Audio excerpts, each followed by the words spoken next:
Now, the rest of the story. Hi, welcome back. You know, it's amazing what blue sky and sunshine will do. It was 21 degrees out when I got up this morning, and any leaves that were on the trees are giving up. The trees were pretty much raining leaves. Trees and leaves. The trees were pretty much raining leaves earlier with just a little bit of a breeze, but the wind isn't too bad. The fields are wet, but that little bit of wind with that sun hitting down in that dark dirt will hopefully firm it up enough that we will be running tomorrow. So in anticipation of that, you guys know that the combine is still in the process of being put back together, half hour, and it'll be ready to go. Between the belts, I'm going through and I want to wash the windows out. I already had the cab blown out, but then I want to fuel it up, get the corn head back on it. And where I've been working around my nephew for the last like 20 minutes, I went through and cleaned the inside of the cab out. I tried. That's dirt from Jack. All the inside windows are washed up, and I'm working on the outer windows right now. It's just nice being able to see out the windows, especially since this tractor is my road runner. I'm using not Windex, because that's what I normally would use. And I found this stuff in Mom's stash of cleaning supplies, and the Armor All glass cleaner. This isn't a paid advertisement, but the Armor All glass cleaner is actually doing a really nice job because it doesn't really leave much for streaks at all. Just going through the regular shop towel, I soaked this pretty good just because the window is pretty bad. Hannah's going to get 100% of the blame for the dirty window. But then I'm going through. A certain viewer of ours is going to know exactly where these towels came from. I got a whole stack of them on the bench, which they're coming really in handy. And just using a single towel after I go through with the shop towel and spray it, hit it with the shop towel, and then once that's done, I'll go through with this white towel and get it all cleaned up. Mirrors, windows, the tractor itself, it's got a little bit of dirt on it, but I'm gonna really leave that because the fields are looking kind of nasty anyway. I mean, hopefully it's not too muddy. We got to worry about compaction, but hopefully the goal is it's going to be run tomorrow. Okay, I just got done picking my tools up. I'm pretty much done with working directly in the machine shed, at least for the time being. So I did go through. This is the last belt that I had to tighten. This is the belt I had to loosen up to get the belts on that pulley on, which they are both on. This was actually a little bit of an issue, not like a direct issue, but you see that rod here with these two nuts on it.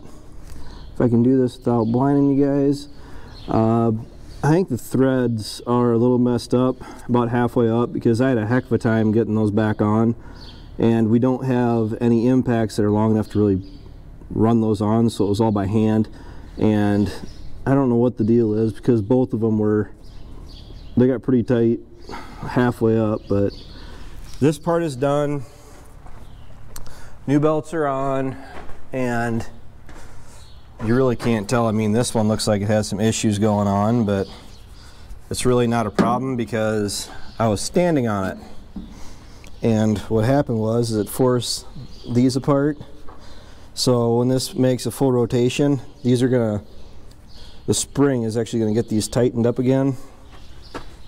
Or, yeah, the spring's right behind it. And this will be tightened up after a rotation or two, so there's no issues there. The machine has been greased. I'm going through and making sure this combine and everything else you guys saw earlier in the video, you can see all of the new belts in the back there. I'm making sure this thing is ready to rock and roll tomorrow.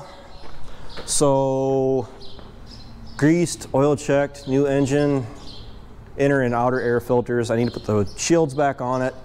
I am going to wash the cab because you can see all the dirt and dust that has accumulated from combining beans the other night, plus the fact that sitting in a dirt floor machine shed that has no way in any way, shape, or form going to get concreted in the near, mid, or distant future. It's just not in the cards.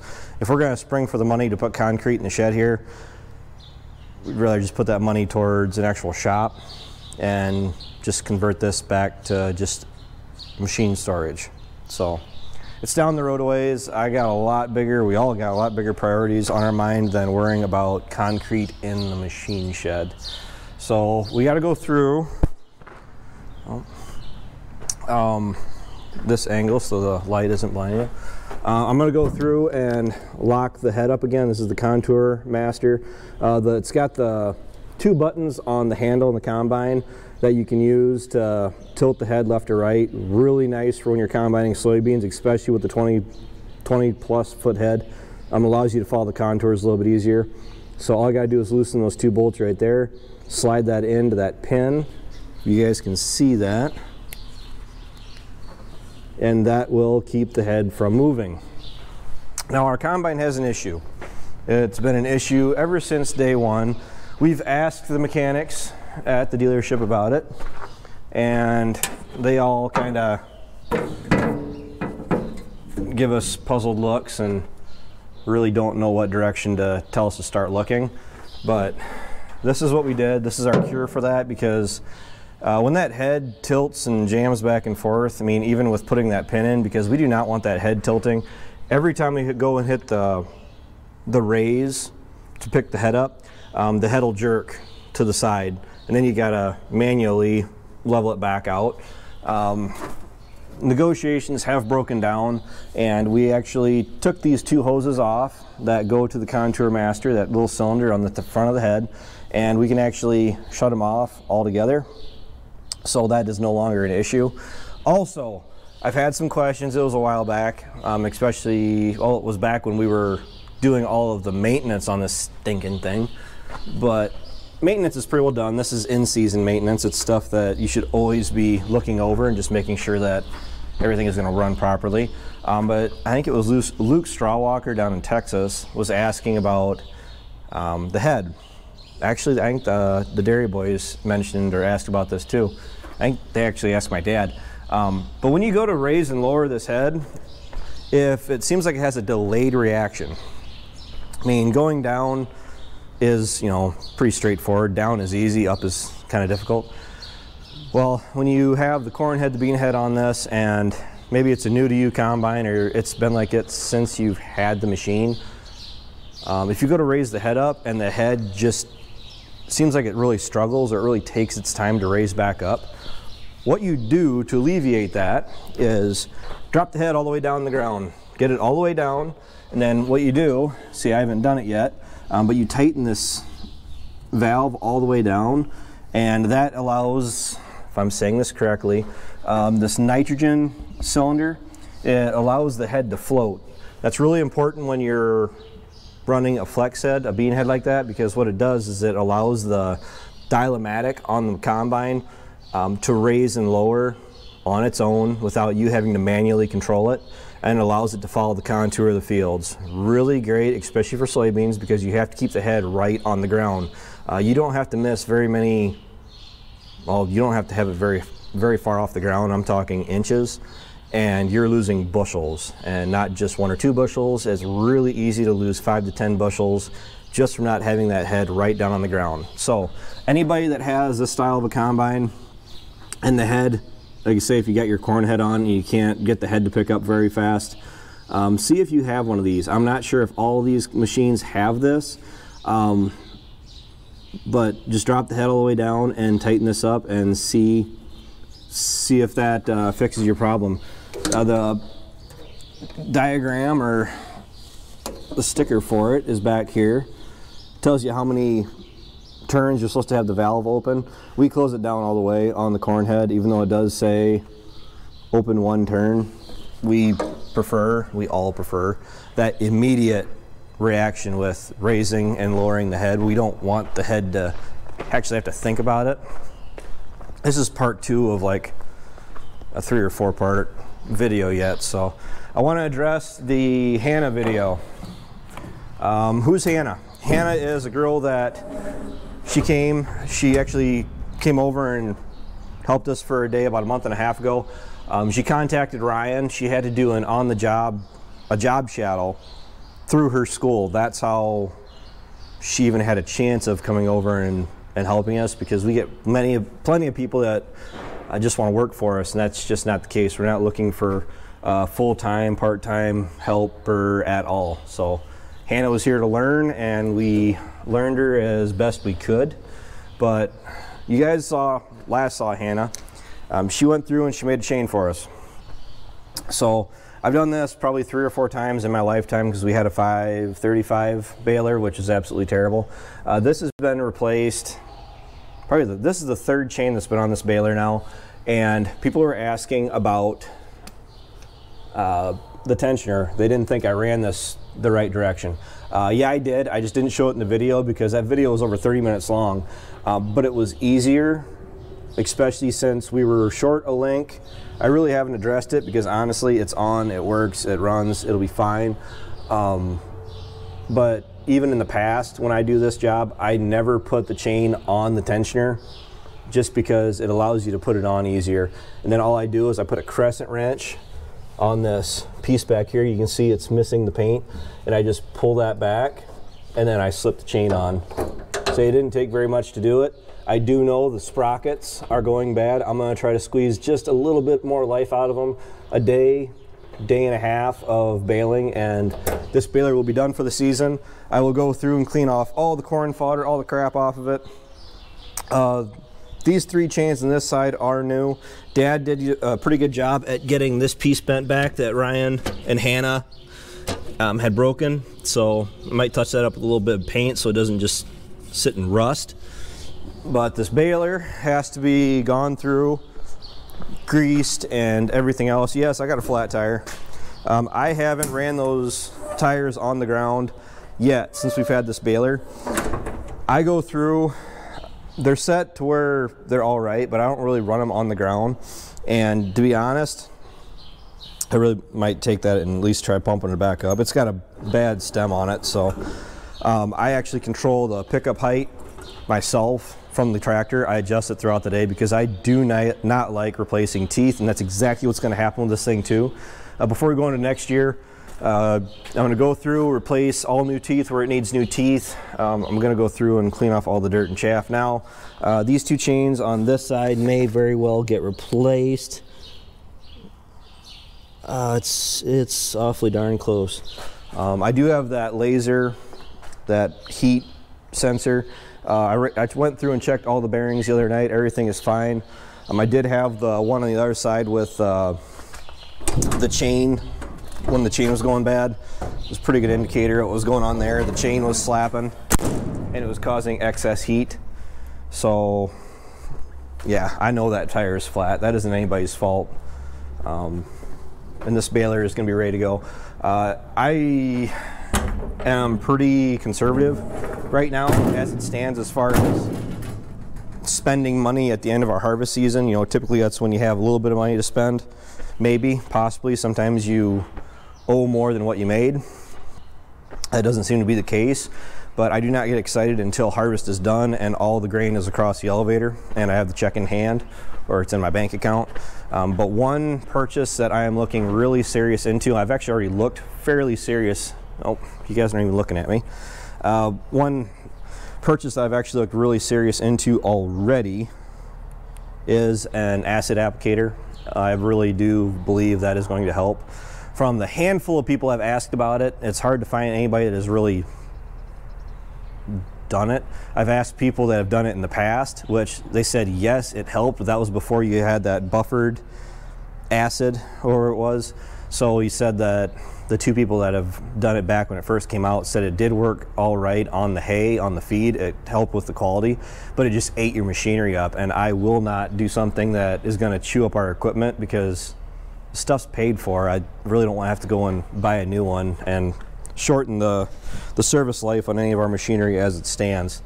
But just the way the weather in Wisconsin is going, I'm planning on making a bunch of hay to sell next year also. So it's cheap insurance.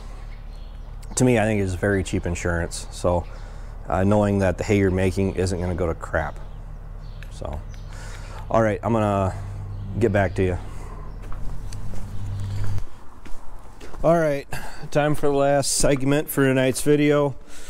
Well, spent all day, if I haven't said it earlier, getting everything ready for harvest for tomorrow morning. The plan is at like 9 o'clock at the very latest to have the combine rocking and rolling. We got to go through and set the auger up and basically just move everything down to my place. Won't be using the semi, it'll be the 7600, the Easy Trail, the Unverferth, and the 82. The fields are still kind of soft yet, but it is to the point where it just doesn't matter. If you can get out in the field and harvest, we're going to. We can't deliver on any of our grain contracts until November 1st, but the plan is to get that Sioux bin filled back up full all the way and ready to, and get it started drying down on a full batch of corn, because the plan is to get that dried down and then move it over to that Sioux cup and at least get all of our winter storage, our overwintered storage, pretty well filled up. And once we get the bins full, then we can just start delivering out of the field on our contracts, because I'd like to get as much carryover as we can. It's just the way I prefer to do it. Ryan, if you guys heard the 82 start, he's gonna get that up here. He's gonna plug it in and then flip that kill switch on it, because it's got a slow energy drain. Maybe it doesn't, but I think it really helps when I put that battery disconnect that comes, well, it's actually a kit meant for that tractor, and I would rather just hit it so the batteries aren't draining overnight, especially since it's getting colder out. It was 21 degrees this morning when I got up. If everything up to this point wasn't quite a killing frost, what we got this morning was definitely you're done growing frost. It was 21 degrees Fahrenheit. I looked outside and I almost, groggy and just waking up, I almost thought we had an inch or so of snow, but it was really just the heavy frost that we had, and the amount of time it took me to get everything together, ate breakfast, got dressed. The trees out in my pasture, my house pasture, that hadn't lost any of their leaves yet, it looked like they were raining, quite literally raining leaves. So fall, granted, it's been here on the calendar, it's been here, but it's officially it's here. So I went through on the combine. The head is hooked up. You already saw the belts are on. Get a shot of the 82 and the Unverferth. All the connections are made. The pins are in on both sides. The wedge kit. This is the wedge kit, all the way from down below up through here. People are asking me already what my opinion is of this kit. I don't have one. I haven't run it. We've only ran 22 acres through this machine. Well, Hank's here. Hank! That'd be my sister's dog. I haven't ran this machine with the wedge kit yet. Just from Dad running it, he definitely says it makes a difference. So worth the money, worth the effort. I mean, on Ryan's part, because Ryan's the one that went through and put it on. So rock trap is closed back up, closed up, locked up, greased, fueled, and I went through and I changed everything up back here. A little dirty yet. I kind of shut the combine off when it wasn't completely ran out, but about 20 feet into the corn tomorrow, and that's going to be all cleaned out too.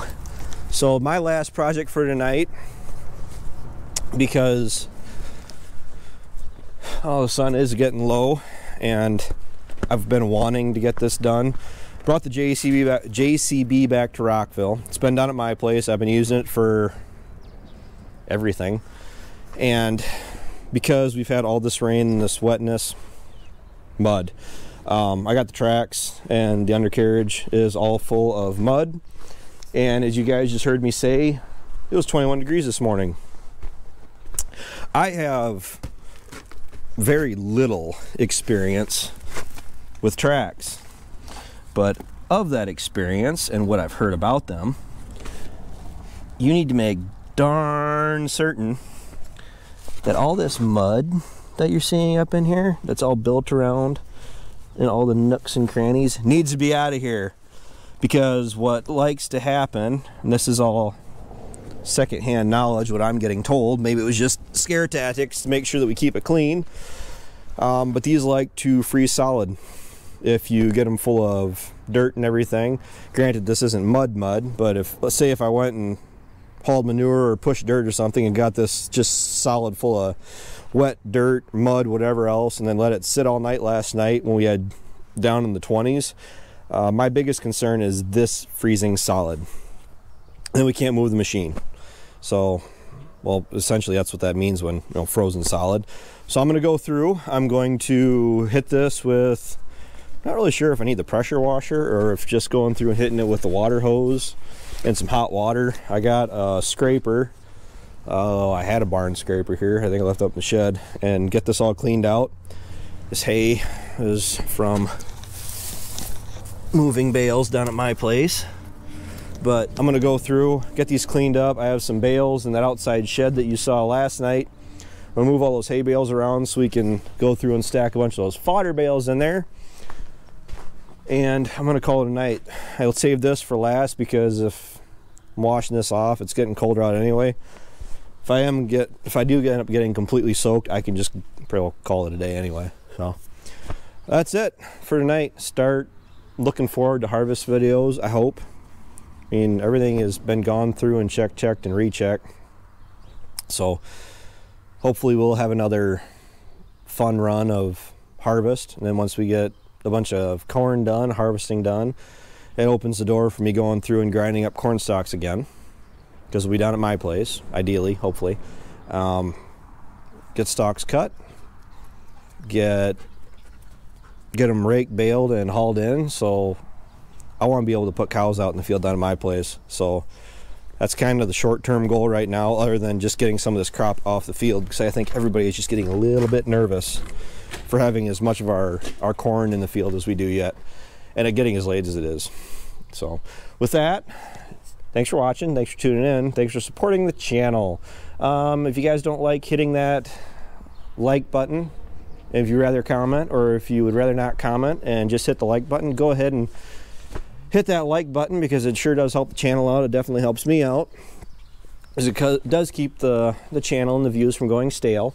If you guys are fans of commenting but you don't know what to comment, what is your favorite skid steer brand? Is it JCB? Is it Bobcat? Is it John Deere? Is it, what else is there? I mean, New Holland, Case, which are basically the same thing. If I gotta put my 2 cents in, I'm gonna say John Deere, just because I ran those, the 317, I think it was a 330 a couple years ago. One was the 317 tracked, which was way underpowered compared to this thing, but it was a smaller machine and really wasn't meant to do as much as I was making it do. Or that 330 wheeled machine, which I really liked. So that's my vote. What's your guys' vote? Until next time, tomorrow night, take care, take it easy, keep in touch. I'll talk to you then.